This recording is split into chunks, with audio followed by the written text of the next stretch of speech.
The former footballer launched into a heated discussion about the government's treatment of striking workers during ITV's World Cup coverage.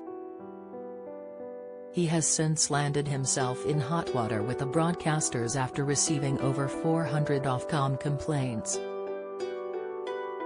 Throughout the tournament, Qatar has been criticized for its treatment of migrant workers, the LGBTQ+ community and women. During his time presenting, Gary claimed that there needed to be conversations surrounding the issues that were taking place in the UK too. He claimed, "We should detest low pay, we should detest poor accommodation and poor working conditions. That is something we can never accept in this region or in any other region." It's worth mentioning that we've got a current government in our country who are demonizing rail workers, ambulance workers, and, terrifyingly, nurses. In our country, we've got to look at workers' rights, but wherever football goes now we have to pick up on workers' rights. People have got to be equal and they've got to be treated as equal. We can't have people being paid an absolute pittance to work, we can't have people in accommodation that's unsavory and disgusting to work in. It can't happen here with the wealth that exists. But it shouldn't happen in our country that nurses are having to fight for an extra £1 or £2.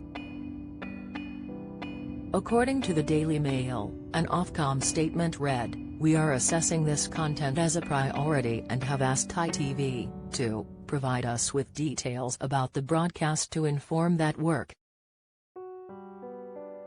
GB News presenter Patrick Christys recently hit out at Gary Neville for his party political broadcast and compared his hypocrisy to Prince Harry.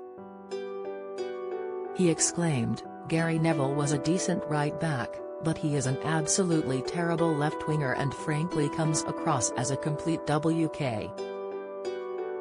There is a special type of narcissism reserved for Gary Neville who treated us all to a party political broadcast during the World Cup final. I think that he thinks he is doing the Lord's work, but actually he just sounds a bit thick." The World Cup final was one of the best games of football the world has ever seen. Of all the times that Neville could have piped up with his party political broadcast, that was probably the most pointless and irrelevant.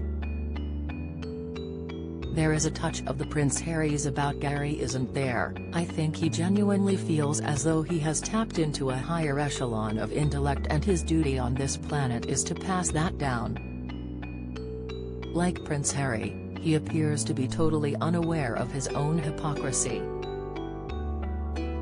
Gary Neville is worth millions and has a huge profile in the footballing world. He could have easily sat out of the World Cup if he wanted to, if he had a moral compass at all. Tell me more about good morals, Gary, while you're lining your own pockets sitting in a country where gay people are killed. I just thought the execution was wrong. Having said that, he can get execution lessons from his new best friend. Patrick Christys airs weekdays from 3 p.m. on GB News.